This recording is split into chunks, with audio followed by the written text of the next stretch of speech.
Assalamualaikum warahmatullahi wabarakatuh. Kami dari kelompok 8 ingin mempresentasikan hasil diskusi kami yang berjudul tentang membuat pendahuluan dan kesimpulan. Di sini kelompok 8 ada 2 anggota yang bernama saya Nadia Dwi Francisca dan rekan saya Nevara Fitria Sanda.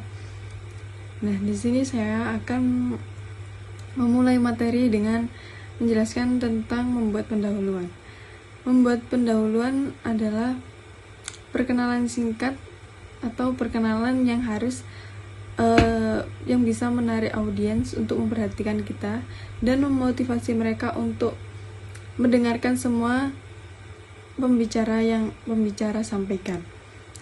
Perkenalan umumnya sekitar 10% dari keseluruhan pidato. Jadi untuk pidato 5 menit kira-kira 750 kata, perkenalan sekitar 30 detik. Kira-kira 63 hingga 85 kata. Pidato biasanya untuk dapat memutuskan memulai pidato karena pendahuluan membentuk hubungan Anda dengan audiens, perlu pengembangan 2 atau 3 perkenalan yang berbeda, dan kemudian memilih salah satu untuk digunakan membuat pendahuluan. Jadi sebelum memulai pendahuluan atau perkenalan, kita harus memperhatikan audiensnya siapa dulu, kalangan audiensnya apa gitu. Jadi kita baru bisa dapat bisa memilih pendahuluan yang bagaimana. Slide selanjutnya ada tujuan membuat pendahuluan yang efektif memiliki tiga tujuan utama, yaitu untuk menarik perhatian audiens, yang kedua membangun relevansi pendengar, dan yang ketiga mengidentifikasi pernyataan tesis atau tujuan pidato tersebut. Selain itu, perkenalan yang efektif juga dapat membantu kita mulai membangun kredibilitas pembicara dan menciptakan ikatan niat baik kita terhadap audiens.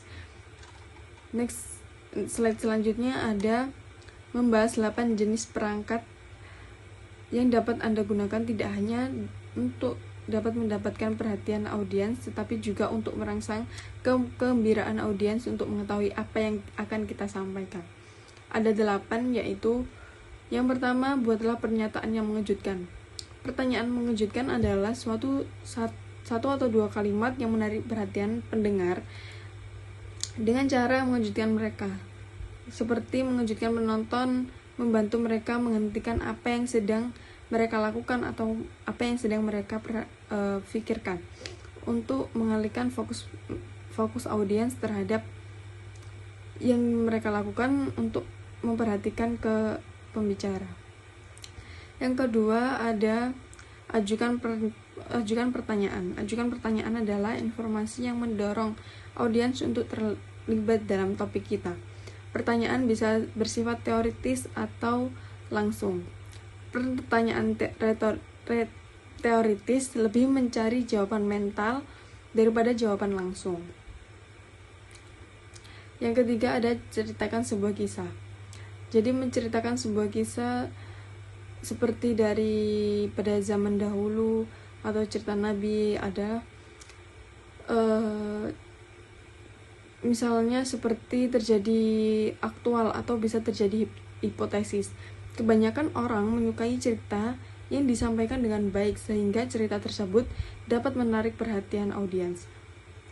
Salah satu kelemahan cerita adalah cerita yang panjang, jadi memakan waktu pidato kita sangat banyak. Jadi bagaimana pintarnya kita sebagai pembicara, sebagai moderator, sebagai pendakwah untuk menyingkat cerita tersebut agar tidak memakan waktu yang banyak dan tidak menimbulkan kebosanan terhadap audiens. Yang keempat ada ceritakan sebuah lelucon.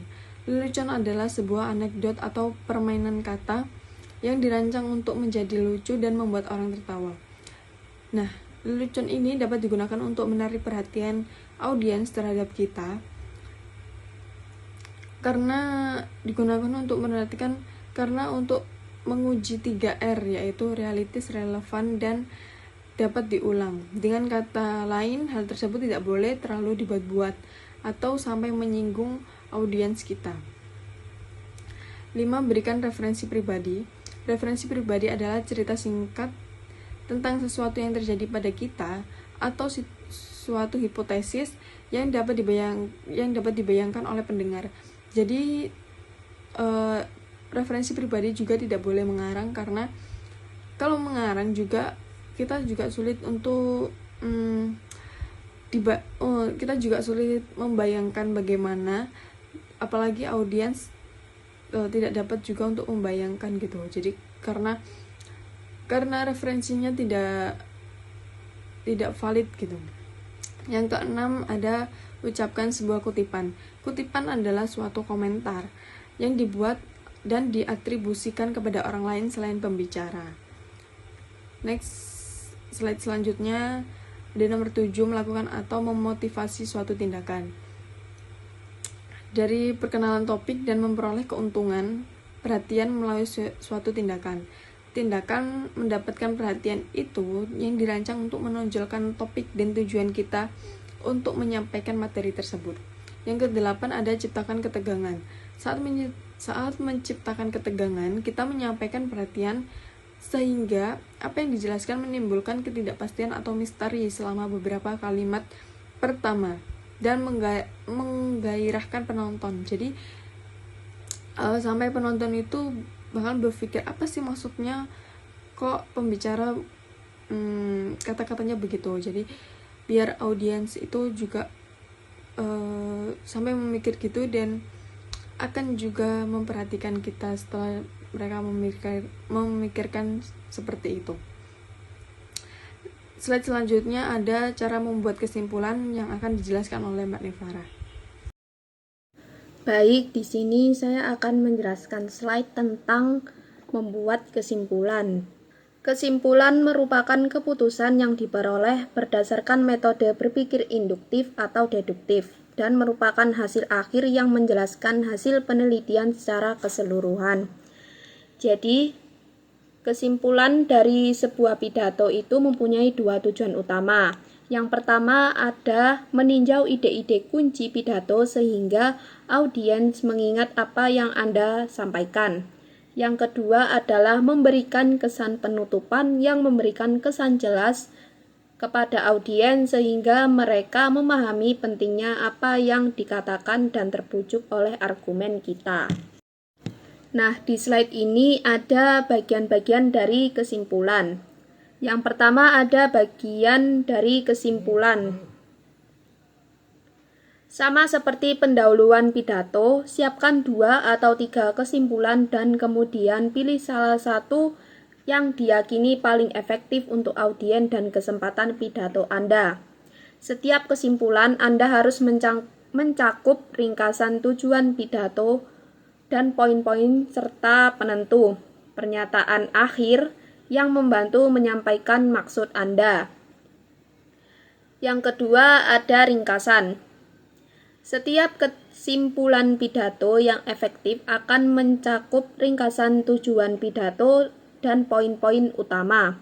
Rangkuman pidato informatif tentang cara meningkatkan nilai Anda mungkin adalah, jadi saya harap Anda sekarang memahami tujuan informatif bahwa 3 teknik untuk membantu meningkatkan nilai adalah dengan menghadiri kelas secara teratur, mengembangkan sikap positif terhadap kursus, dan mempelajari secara sistematis atau poin-poin utama.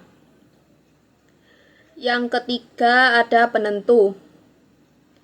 Meskipun ringkasan membantu Anda mencapai tujuan pertama dari kesimpulan yang efektif, Anda perlu mengembangkan materi tambahan yang dirancang untuk mencapai tujuan kedua, memberikan kesan yang jelas kepada audiens. Anda dapat mencapai tujuan kedua ini dengan penentu. Pernyataan 1 atau 3 kalimat yang memberikan kesan penutup dengan menekankan pentingnya pidato Anda dengan cara yang mudah diingat. Seringkali penentu yang efektif juga mencapai penutupan dengan mengacu kembali pada komentar pendahuluan dalam beberapa cara. 2 strategi efektif adalah dengan menggunakan gambaran yang jelas dan mendorong tindakan. Yang keempat ada memilih dan menguraikan kesimpulan. Untuk menentukan bagaimana Anda akan mengakhiri pidato, buatlah 2 atau 3 kesimpulan. Lalu pilih salah satu yang menurut Anda paling memperkuat tujuan pidato dengan audien Anda. Yang kelima ada sumber daftar. Sumber daftar sendiri terlepas dari jenis pidato atau berapa panjang atau pendek pidato kita. Sebaiknya menyiapkan daftar sumber yang akan digunakan dalam pidato tersebut. 2 metode standar pengorganisasian daftar sumber adalah berdasarkan nama belakang penulis atau berdasarkan kategori konten, dengan item diurutkan menurut abjad penulis dalam setiap kategori. Untuk pidato dengan daftar pendek, cara pertama adalah cara yang efisien. Namun untuk pidato panjang dengan daftar sumber yang panjang akan sangat membantu jika mengelompokkan sumber berdasarkan kategori konten. Banyak gaya bibliografi formal yang dapat digunakan dalam mengutip, misalnya MLA, APA, Chicago, dan CPA. Bentuk yang benar berbeda menurut disiplin profesional serta akademis. Periksa untuk melihat apakah instruktur Anda memiliki preferensi tentang gaya yang Anda gunakan di kelas. Terlepas dari gaya tertentu, informasi spesifik yang perlu dicatat berbeda-beda, tergantung pada apakah sumbernya dari buku, terbitan berkala, surat kabar, sumber internet, atau situs web. Unsur-unsur yang penting bagi semuanya adalah dari penulis, judul artikel, nama terbitan, tanggal terbit, dan nomor halaman. Yang keenam ada menyelesaikan garis besar. Pada titik ini, Anda memiliki draft garis besar pada pidato. Untuk melengkapi garis besarnya, Anda perlu menyusun daftar bahan sumber yang akan digunakan dalam pidato, membuat judul itu jika diperlukan, dan meninjau draft untuk memastikan bahwa kerangkanya sesuai dengan struktur logis. Yang ketujuh ada menulis judul. Dalam banyak situasi kelas, pidato tidak diharuskan memiliki judul. Namun dalam pidato, sebagian besar situasi pidato di luar kelas, ada baiknya jika ada judul yang membuat audien mengetahui apa yang kita bicarakan.